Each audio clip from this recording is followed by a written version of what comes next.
Tiniyak naman ni Dingdong Dantes na hindi sila apektado ng girlfriend niyang si Marian Rivera sa mga intriga ng nag-uugnay sa aktor at sa model host na si Isabel Daza. Marami na raw silang pinagdaanan at mas matibay na ang kanilang relasyon. Ang Star Bites, hatid ni Lars Santiago. Hanggang sa dulo, kitang-kita sa mukha ni Dingdong Dantes ang pagmamalaki sa magagandang nangyayari sa pelikula nila ni Ravi Poe na Tik-Tik, The Aswang Chronicles. Kinumpirma ni Dong na may mga pag-uusap ng nagaganap na maaaring maging daan para ipalabas din sa ibang bansa ang pelikula. Ito ang unang pagkakataon na gumawa ng pelikulang Pilipino na sa kabuuan ay ginamitan ang tinatawag na green screen technology.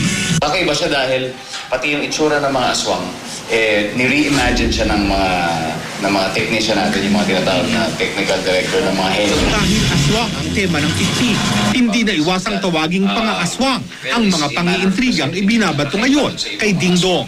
Una na rito ang pag-uugnay sa kanya sa kapuso artist na si Isabel Daza.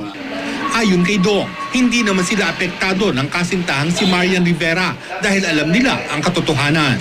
Siguro kung nangyari to years ago, baka kasi syempre bago pa kami nun, pero the fact na medyo matagal na rin kami, sa lahat ng mga napagdaanan namin, yung mga ganong bagay, we know how to deal with it already. Excited naman si Dong sa pag-host ni Marian para sa pagbabalik ng original GMA reality show na Extra Challenge.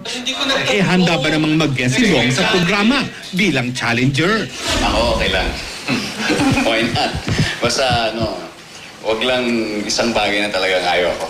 At alam ni Marian kung ano yan. So, pag yan, atras talaga ako. Kahit ano pa pakain mo sa akin, wag lang yan. Lars Santiago, GMA News.